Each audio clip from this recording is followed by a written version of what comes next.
আজকে থেকে আর দিবেন, আজকে থেকে চাঁদাবাজি বন্ধ। আপনার গরিব মানুষের রক্ত চুষে কারো পেট ভরতে দেওয়া হবে না। সড়কে চাঁদা তুলতে বাধা দেওয়ায় নরসিংদীর অতিরিক্ত পুলিশ সুপার শামীম আনোয়ারকে বেধড়ক মারধর করে দুর্বৃত্তরা। এতে তিনি গুরুতর আহত হলে চিকিৎসার জন্য ঢাকায় পাঠানো হয়। গত শনিবার নরসিংদীর আরশিনগরে এ ঘটনা ঘটে। শামীম আনোয়ার জানান, শনিবার সকালে নরসিংদী পৌর শহরে নিয়মিত টহল চলছিল। এ সময় আরশিনগর এলাকায় দুজন লোক চাঁদা তুলছিল। কিসের টাকা তোলা হচ্ছে জিজ্ঞেস করার পর হঠাৎ ৩০ থেকে ৩৫ জন লোক অতর্কিতভাবে হামলা চালায়। এরপরেই তিনি অচেতন হয়ে পড়েন। কিছুদিন আগেই নরসিংদী শহরে চাঁদাবাজি বন্ধে জিরো টলারেন্স ঘোষণা করেন আনোয়ার।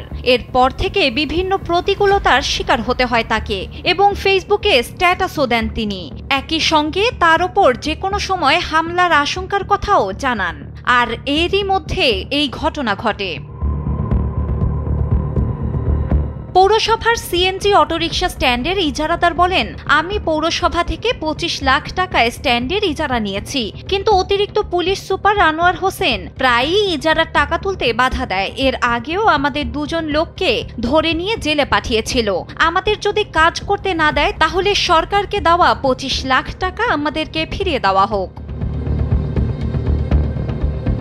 এদিকে রোববার এই ঘটনার জেরে নরসিংদী শহরের শীর্ষ চাঁদাবাজ ফজলুল রশিদ সহ ৭ জনকে গ্রেফতার করা হয় এবং অজ্ঞাতনামা ২৫ জনের বিরুদ্ধে মামলা করা হয়। পুলিশ জানিয়েছে, ফজলুল রশিদ নরসিংদী সিএনজি অটোরিকশা সহ নদীপথে চলাচল করা প্রতিটি বলগেট থেকে চাঁদা তোলেন। স্থানীয়দের অভিযোগ, তিনি নরসিংদী জেলা বিএনপির এক শীর্ষ নেতার দোহাই দিয়ে চাঁদাবাজি সহ নানা অপকর্ম করে বেড়াচ্ছেন।